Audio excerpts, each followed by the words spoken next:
그 화제를 좀 전환해가지고 정청래 대표가 그 오늘 최고위원회의에서 어떤 얘기를 했냐면은 이번에 국정조사를 지켜보면서 검찰에게 손톱만큼이라도 수사권을 줘서는 안 된다고 다짐했다. 아마도 이제 비유적 표현을 한 것으로 보이는데 이번 국정조사 과정에서 드러난 검찰의 여러 가지 문제점들 같은 것들 정구승 변호사는 좀 어떻게 보셨습니까? 일단 저도 너무 분노에 쌓여 있었고 보면 벌써 너무 뻔뻔하다. 근데 그 뻔뻔함의 근본은 단 한 번도 저런 사람들이 징계받거나 최소 처벌받았지 않았기 때문이다. 그렇죠. 그럼요. 이 네. 구조를 깨트리지 않는 이상 어떠한 것도 변할 수 없다. 그게 검찰이건 나중에 수사권을 독점하게 된 새로운 기관이건 이건 바뀌지 않을 거기 때문에 우리는 뭐 이거에 대해 단죄라고 끊어가는 역사를 만들어야 된다고 생각을 하고 검찰개혁 입장에서 어떻게 보면 제가 중도적인 입장을 저는 생각을 해요. 그러니까 이거를 wer망하시는 매파분들이 있고 이걸 반대하는 보수파가 있는데 저희 그렇겠죠. 가운데에서 입장에서는 사실 저런 사람들 때문에 검찰이 망하는 거다라고 오히려 비판을 하고 싶어요.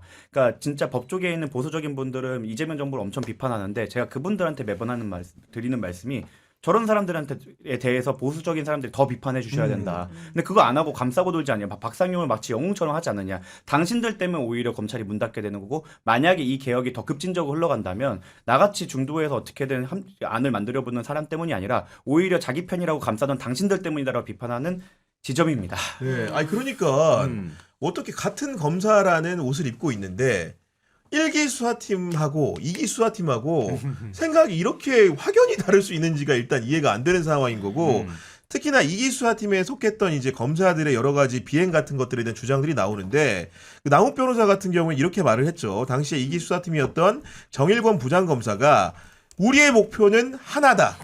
잘 생각해봐라는 이야기를 했다. 우리의 목표 하나? 누굴 얘기하는 거겠습니까? 이재명 대통령을 일컫는 것으로 보이는 상황인 건데 이런 식의 언사를 사실은 피의자 앞에서 서슴지 않고 할 수 있다는 것 자체가 그 사실에 국민들이 놀라게 되는 거거든요. 그러니까 완전히 갑이잖아요. 조사실에서 피의자 앞에 갖다 놓고 검사가 그러는 거예요. 배를 갈라서 장기를 꺼낼 수도 있고 환부만 도려낼 수도 있어. 그 우리 권한이야.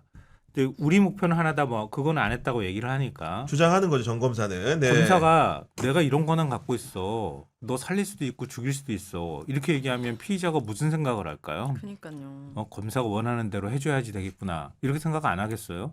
근데 저는 개인적으로 남욱 변호사를 신뢰하지 않아요. 이 사람은 그동안 너무 이렇게 말이 인생이 바꿔요? 좀 뭐랄까 삐였죠. 이익 추구였죠. 대세 추구력이죠, 대체로. 네, 좀 그래요. 개발 사업에 막 뛰어들고 변호사가 막 그 안에서 네. 어떤 역할하고 그래서 이런 사람들에 대해서는 기본적으로 신뢰하지 않지만 이 발언이 사실에 가깝다고 느낀 건 뭐냐면 정일권 부장검사도 비슷한 맥락의 얘기를 해요. 그런 얘기 안 했다고 부인을 못해. 그러니까 목표가 누구라는 언급을 나는 한 적은 없어. 그리고 일체 편견과 고려 없이 실체적 진실과 사실대로만 말해달라고 얘기했을 뿐이다. 그럼 그런 말 했다는 거야. 그러면 그런 식의 발언을 했다는 얘기는 너 우리 수사에 협조해야 돼 라는 얘기로 읽힐 수밖에 없게 말했다는 뜻이에요. 그리고 피의자한테 가족사진 줬다고 한다 그러면은 피의자가 자기 지금 완전히 궁지에 몰려있는 사람인데 내가 지금 징역 몇 년이 나올지도 모르겠고 검사가 어떻게 판단하느냐에 따라서 내 인생이 달려있다고 생각하는 사람한테 가족 사진 주면서 자, 잘 생각해봐요 이렇게 얘기하면 무슨 뜻이겠냐고. 이게 남욱이 변호사라서 그것도 심지어 형량 계산이 되는 사람이기 그치. 때문에 머릿속이 훨씬 더 금방 복잡해지는 겁니다. 네. 네. 가족사진 우리 군대 가가지고 가족사진만 네. 봐도 눈물 나잖아요. 네. 그거랑 비슷한 거거든. 잠깐 평론가가 아닌 변호사로서 다시 말씀을 드리면 저 사진 자체가 를 인정을 했어요. 그거 자체도 사실 엄청난 불법입니다. 이게 어떤 뜻이냐면 이게 그 사진은 이 사건과 관련 없는 사진이잖아요. 관련 없는 증거고 1차 증거팀 증거로 편철하지도 않았어요. 그런 포렌식을 했던 자료 중에 나온 건데 원래 원칙적으로는 그 증거 목록에 들어가 있는 그 자료가 아니면 폐기하는 게 원칙입니다. 아하. 근데 제시할 수 없는 거죠. 제시할 수가 네. 없는 거죠. 그거를 제시한 거를 지금 청문회장에서도 인정을 한 거예요. 그게 뭔 뜻이냐면 이 사람들은 별건 수사를 하겠다고 증거를 모아놓고 캐비넷에 넣어놓는 거에 대해 어떠한 문제의식이 지금도 없는 거예요.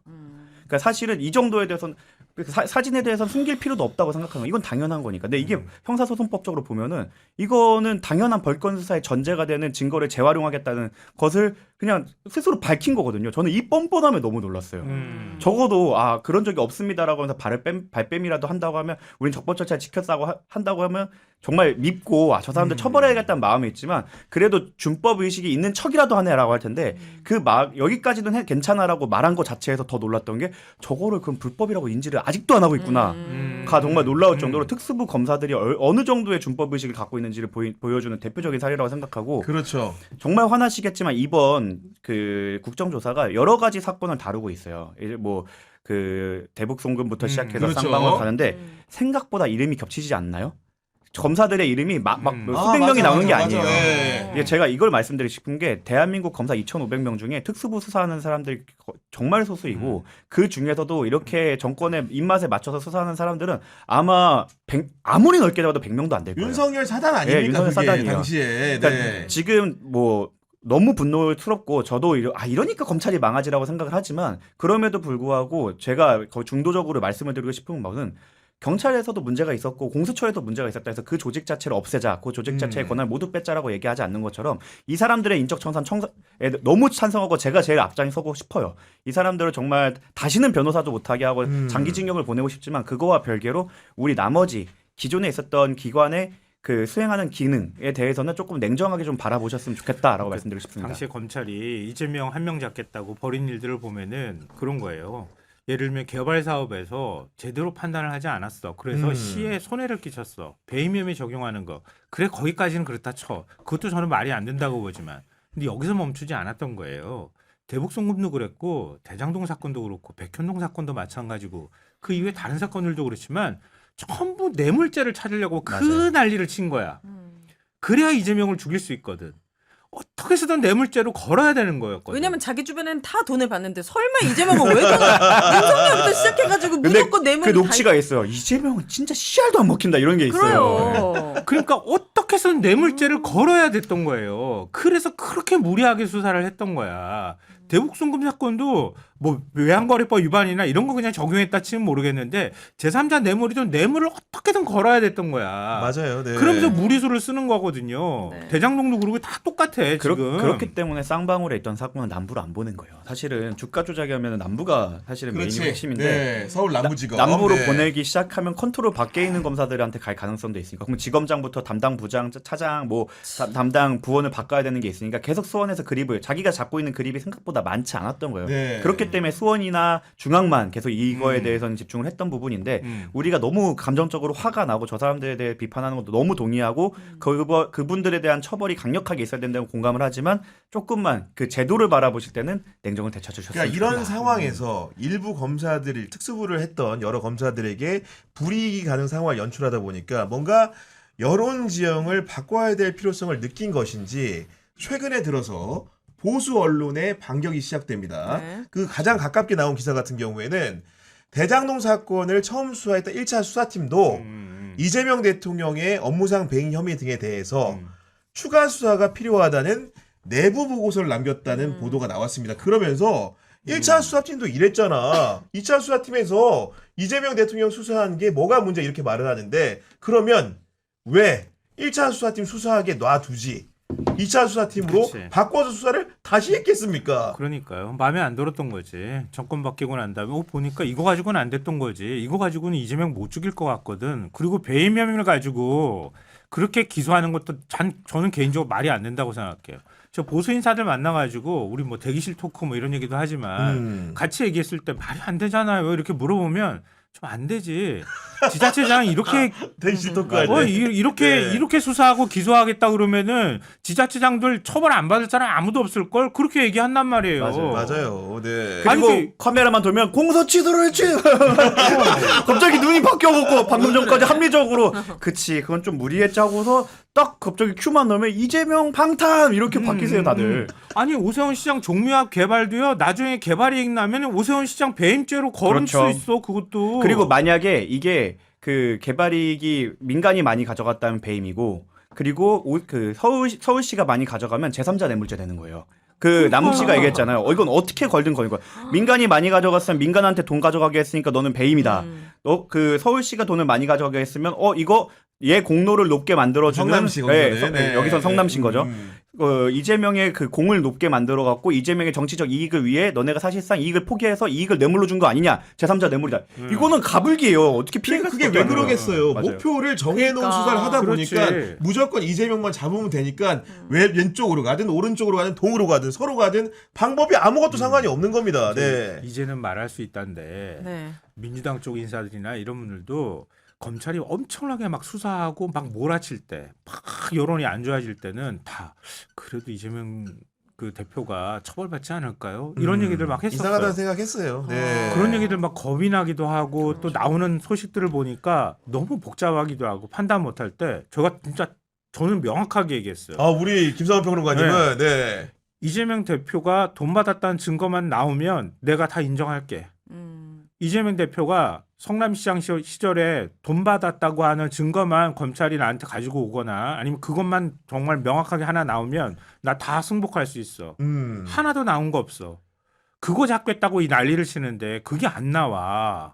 이거는 검찰권 남용이야. 이렇게 수사하는 거 뻔한 거야. 너무. 그렇죠. 여기에 흔들리지 마요라고 내가 오히려 더 많은 사람들한테 얘기했어요. 그렇게 착한 어조로 얘기했어요? 난 그렇게 못 참아. 진짜 증거 가져와. 이렇게. 아닙니다. 그 당시에는 아니, 그 당시에는 그 당시에는 세게 진짜 할 수 있는 상황이 불안했어요. 아니었어요. 그 왜냐면 당시는 언제 그렇게 당시야? 얘기하는 것만으로도 불안한 이재명이랑 마음이 들 연관- 수밖에 없는 상황이었죠. 네. 이재명이랑 연관되어 있었던 사람들은 그거랑 도매금으로 묶여서 비난받고 있을 때기 때문에 맞아요. 그렇게 얘기했다는 걸 보고 계시죠, 청와대 관계자 여러분. 저는 사실 그때는 법조 이제 경력이 엄청 낮았고 이제 정치권을 바라보는 그 민주당 적은 있었지만 네. 정치권을 바라보기에는 아직 단서가 낮아서 핑계 대지 마세요. 저는 살짝 전사가 의심했습니다. 길다. 의심했습니다. 정권 바뀌니까 열심히 해, 이렇게. 아니 그 전부터 윤석열 정권 때도 하지 않았습니까? 우리는 피 철철 흘리고 싸울 때 근데 그건 맞아요. 간만에. 그 윤석열 정권 전부터, 그러니까 그 전부터 사실 수사를 받고 그 네. 악마는 시작돼 있었거든요. 윤석열 정권 전부터. 그때부터 말씀하신 분들이 진짜 대단한 거죠. 그러니까 또 말할 수 있다는데 김민수 최고위원하고 당시에 뭐 방송에서 저랑 막 언쟁을 김민수 했어요. 최고위원하고 언쟁 하신 적 언쟁을 있어요? 막 벌였어요. 언쟁을 막 벌이면서 이재명 모든 건건이 다 이재명 대표 얘기를 하는 거야. 그렇죠, 그랬어요. 김건희 여사는 왜 안 합니까? 그러면서 막 한 거예요. 바로 다음 날 잘렸어요. 아 진짜 아. 그 방송에서. 그건 지상파 혹시 방송이었어요? 아, 그건 아니었는데요. 종편? 네, 종편이었는데 종편이었는데. 바로 다음 날 바로 전 잘렸어요. 와, 그 김민수 독립투사야 돼, 최고는 독립투사. 진짜 저게 김민수 너무 최고는 세지. 계속 나가고. 보고 계시죠? 그러니까 그런 상황이었단 말이에요. 김건희 씨 김자도 꺼내면 안 되는 시대도 있었고요. 맞아요. 그 전에 이재명 대표한테 대해서 검찰이 막 몰아치기로 수사할 때 모두 다 불안해했어요. 맞아요. 하나라도 네. 나오면 이거 끝나는 거 아니야?라고 얘기할 때 그래도 이재명 대표를 뭐 제가 지지해야 되겠다 이런 생각하는 게 아니라 검찰이 얼마나 무리하게 수사하고 있는지 그 맨 정점에 이재명을 잡기 위해서 어떻게 수사를 했는지는 정말 명확하게 그 당시에도 알고 있었어요, 사실은. 그냥 이제 이렇게까지 밝혀졌으니까 저는 진짜 잘못한 사람들에 대한 이제 그게 진짜 중요해요. 인적 쇄신. 너무 과하다 싶을 정도로 청산, 그러니까 처벌이 있어야 돼요. 처벌해야죠. 그래야 다음에 어떤 기관이 됐든 이러한 권한을 가진 사정기관이 생겼을 때 그 네. 사람들 입장에서는 반대급부가 떠오를 거예요. 왜냐면 지금까지 이 사람들이 이렇게 뻔뻔히 나설 수 있었던 건 실패해도 변호사 개업한 다음에 그 라인을 통해서 큰 사건, 특수사건 아니면 막 수십억 대 수백억 대 사건들을 다 쓸어가서 경제적으로 보상을 받았었거든요. 네. 근데 이제는 이렇게 하다가 만약에 내가 실패라도 한다면 아니면 그 사람이 부활해내갖고 정권을 잡는다면 나는 장기징역 막 20-30년씩 간다라는 거를 머릿속에 역사 속에 인식을 시켜놔야 됩니다. 네, 네. 어쨌든 간에 이런 국정조사 국면들이 펼쳐지고 있는 상황이고 지방선거라는 것도 각 당의 공천이라는 것이 착착 이루어지고 있는 상황인데 우리 국민의힘의 장동혁 대표 같은 경우에는 분명히 오늘 귀국하는 것으로 알고 많은 기자들이 그가 오시기를 기다렸는데 네. 지금 귀국을 사흘 미루고 조금 더 누구를 만나보겠다는 시도를 하고 있는데 이 시도의 결말이 어떻게 될지 저는 너무 궁금해 죽겠는데 우리 정구승 변호사의 예측이나 관측은 좀 어떻습니까? 저는 그냥 일단 장동혁 대표를 이해하는 데 있어서는 매번 말씀드렸지만 국힘과 장동혁 대표의 이익을 떼놓고 보셔야 됩니다. 장동혁 대표는 미국에 있을 유인이 충분히 있어요. 왜냐하면 공천이나 이런 것들을 지금 교통정리를 해주는 순간 후보는 당의 눈치를 보지 않습니다. 이미 내가 후보가 됐으니까. 그렇지. 당대표 이제부터 알바야? 이러면서 아마 막 보수 재편 이런 얘기를 후보들이 하고 다닐 수도 있어요. 그러니까 장동혁 대표 입장에서는 후보들이 그 선거운동하는 기간을 최대한 줄여야 될 유인이 있습니다. 세상에. 그런데 대한민국에 있으면 비판을 받고 어디 가면은 갑자기 막 연전에다가 막 국민의 지민이 이런 걸 받기 때문에 당연히 피해 있어야 유인이 너무 크고 근데 거기 그렇게 갔는데 아무것도 또 안 해온다고 하면 문제가 있을 테니까 사진을 많이 찍어야 됩니다. 그리고 세 번째 포석이 하나 더 있어요. 이분은 그 국민의힘의 지금 그 구성원들과 다르게 더 멀리 보고 있습니다. 모두가 6월 3일을 보고 있지만 네. 이분은 6월 4일을 보고 있어요. 6월 4일. 예. 이건 부정선거다! 외치기 위해서 그 증거를 모아야 때문에 이분은 자기 나름대로의 플랜대로 다 굴러가고 이분이 뭐 똑똑한 분입니다. 이분은 장동영만의 길을 걸어가고 있어요. 저는 응원하고 있습니다. 대단하다. 아니, 대선 하부직으로 간 거지 뭐. 근데 자기가 생각할 때는 가면 뭔가 될 줄 알았거든. 아니 그랬겠죠. 근데 간대. 당연히. 뭐 꼼꼼히 뭐 만날 만한 뭐 지금 국내 한국에다가 나 이런 사람 만났어라고 하면서 뭔가 사진 찍어가지고 공개할 만한 사람을 못 만나는 거예요. 지금 장동 대표가 눈에 들어오겠어요? 미국 백악관하고 국무부가 지금 자기네들이 벌인 전쟁도 수습을 못해가지고 지금 난리가 났는데 하다못해 벤스 부통령 정도는 만나야 되는데 벤스도 지금 난리가 났어 이런 지금. 때문에. 휴전 협상 가야 될지 말아야 될지도 모르겠고. 아니, 어쨌든 간에 특파원들 만나가지고는 성과는 있었지만 공개할 수 없는 게 많다라고 말을 했는데 그럼 오면 되잖아. 왜 다시 남냐고. 그럼 그 앞에 말이 좀 이상하게 느껴지잖아. 지금 우리가 아니, 성과가 정말로 있었는지 궁금해지잖아요. 그리고 미국이 아무리 네. 지금 전쟁 상황이 아니라고 할지라도 우리나라의 그 정치 상황을 너무 잘 알고 있기 때문에 뭐하러 이렇게 말도 안 돼 쪼그라드는 당 대표를 만나줘요. 시간 아니, 낭비지. 문제는 뭐냐. 지금 당대표 비서실장이 박준대 비서실장이 뭐라고 기자들한테 설명을 했냐면은 원래는 당초에 공항까지 이동에 수속을 밟고 있었는데 네. 특별한 사정이 생겼다고 하면서 미국 국무부 쪽에 연락을 받고 일정을 늘렸다고 했는데 그러니까 이 기자들은 당연히 야 그러면은 벤스 부통령 만나요? 루비오 국무장관 만나요? 이렇게 했을 거 아니면 그러는데 아직 그런 미팅은 성사되지는 않았는데 근데 일단 이러면서 사흘은 더 있다고 하니까 정말로 이렇게 하고 사흘 더 남았는데 아무것도 없어. 월요일날 왔을 때 빈손으로 오게 되면 급비사 우리가 아니야. 굳이 장동혁의 미래까지 고민해줄 필요는 없지만 너무나 걱정이 되는 마음에서 그냥 내일이라도 오라고 하고 싶은 심정인 겁니다. 제가 지금. 지금 국민의힘 후보자들이나 국민의힘 지지자들이 무슨 생각을 할까 싶어요. 사실 이게 뭐라고 일반 생각할까? 기업이었으면 바로 횡령배임 이슈예요. 야. 네, 바로 횡령배임이죠. 누구누구로 나가서 지금 네. 이렇게 일정 연기하는 이거 거야. 소명해라. 소명 안 하면 이거 횡령이다. 바로 나올 텐데 이게 정치라서 참 이게 피해가는 것 같은데 저는 그래도 응원합니다. 아마 6월 4일을 위한 사진을 몇 개 더 찍어오지 않을까 싶고 그런 평도 있어요.